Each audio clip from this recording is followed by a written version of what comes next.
નમસ્કાર વિદ્યાર્થી મિત્રો, આપણે આગળ ભાગ 1 માં જોયું તેમ હવે આપણે આગળ જોઈએ। सज्जन ने स्कूटर वाहन खड़ा करने के स्थान पर ले जाकर खड़ा किया और वापस आकर सामान खरीदने लगे। એટલે કે સજ્જન પોતાનું સ્કૂટર છે તે વાહન ઊભું રાખવાની જગ્યાએ લઈ જઈને ઊભું રાખ્યું અને પાછા આવીને પોતાનો જે સામાન છે તે ખરીદવા લાગ્યા। इतने में स्कूटर लेकर दुकान पर एक लड़का आया। स्कूटर दुकान के सामने खड़ा करके वह दुकान के अंदर चला गया। એટલામાં છે તે એક સ્કૂટર લઈને એક છોકરો દુકાન પર આવ્યો અને સ્કૂટર દુકાનની સામે જ ઊભું રાખીને તે દુકાનમાં ચાલ્યો ગયો। इस पर उस सज्जन ने दुकानदार से कहा। ત્યારે જ પેલા સજ્જને છે તે દુકાનદારને કહ્યું, આપને इसे मना नहीं किया?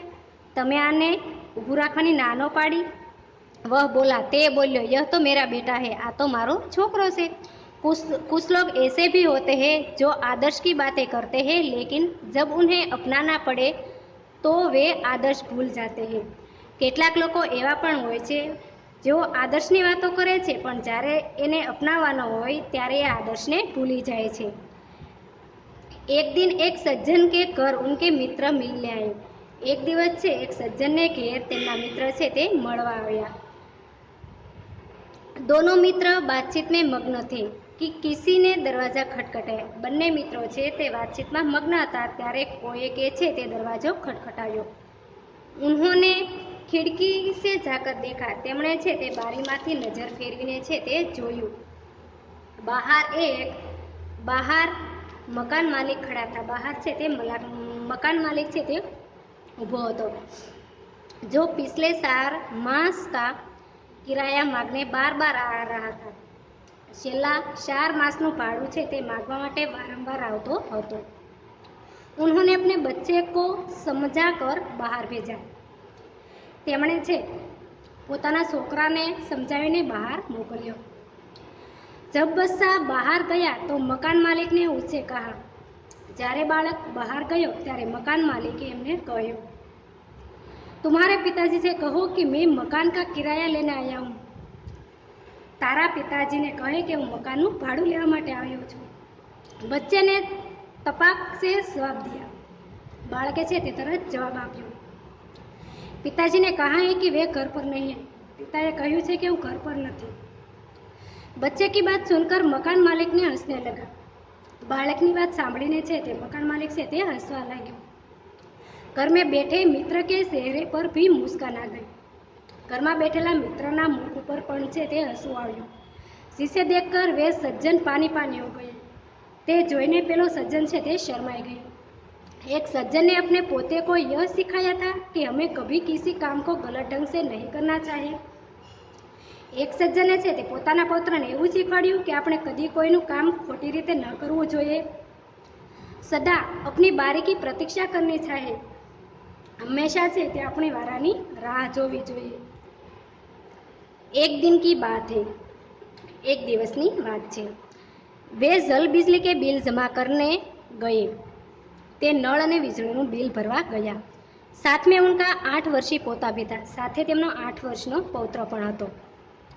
बिल जमाने कराने वाला की लंबी कतारें देखकर वे कोई उपाय सोचने लगे। बिल भरनाराओनी लांबी लाइन जोईने ते कोई उपाय विचारवा लाग्या। उन्हें खड़े हुए लोगों को ध्यान से देखा। તેમણે ઊભેલા લોકોને ધ્યાનથી જોયા। आगे ही एक परिचित व्यक्ति खड़ा दिखाई दिया। આગળ से एक परिचित व्यक्ति ने ઊભેલા જોયા। वे तुरंत उसके पास गए और बोले। તે તરત જ તેમની પાસે ગયો અને બોલ્યો, बेटा ये बिल तुम घर पर ही भूल गए आए, लो इसकी भी जमा कर दो। बेटा आ बिल तू घरे ज भूली આવ્યો, ले आ पण भरी देजो। वह व्यक्ति कुछ बोले उससे पहले ही बिल वह राशि उसके हाथ में जमा दी और एक तरफ जाकर खड़े हो गए। એટલે કે એ વ્યક્તિ કંઈ બોલે તે પહેલાં જ બિલ અને રકમ છે તેમના હાથમાં મૂકી દીધી અને એક બાજુ છે તે ઊભો રહી ગયો। પોતા બાર બાર કહે લગા। તેમનો પૌત્ર છે તે વારંવાર કહી રહ્યો હતો, દાદાજી લાઈન में रहो, दादा લાઈનમાં ઊભા રહો। उसकी बात सुनकर लोग हंसने लगे। તેમની વાત સાંભળીને લોકો છે તે હસવા લાગ્યા। कई लोग ऐसे होते हैं, કેટલાય લોકો એવા હોય છે जो आदर्श की बातें तो करते हैं पर उन्हें अपनाते नहीं है। તે આદર્શની વાતો તો કરે જ છે પરંતુ તેમને અપનાવતા નથી, पर उन्हें अपनाते नहीं, परंतु से તેમને અપનાવતા નથી। इस प्रकार का आचरण अच्छा नहीं होता। આ પ્રકારનું આચરણ છે તે સારું હોતું નથી। ऐसा आचरण करने वालों को भी कभी सम्मान नहीं मिलता। આવું આચરણ કરનારા વ્યક્તિને ક્યારેય આદર્શને માન પામતા નથી। वे हंसी के पात्र बनते हैं, તે हास्य पात्र बने छे। इसलिए हमें कथनी और करनी में सदैव समानता रखनी चाहिए। એટલા માટે આપણે કથની અને કરણીમાં હંમેશા એકતા જ રાખવી જોઈએ। हो कथनी करणी एक समान, जग में मिलता तब सन्मान। હોય કથની અને કરણી એક સમાન તો જગતમાં ત્યારે આપણને છે તે સન્માન મળે છે।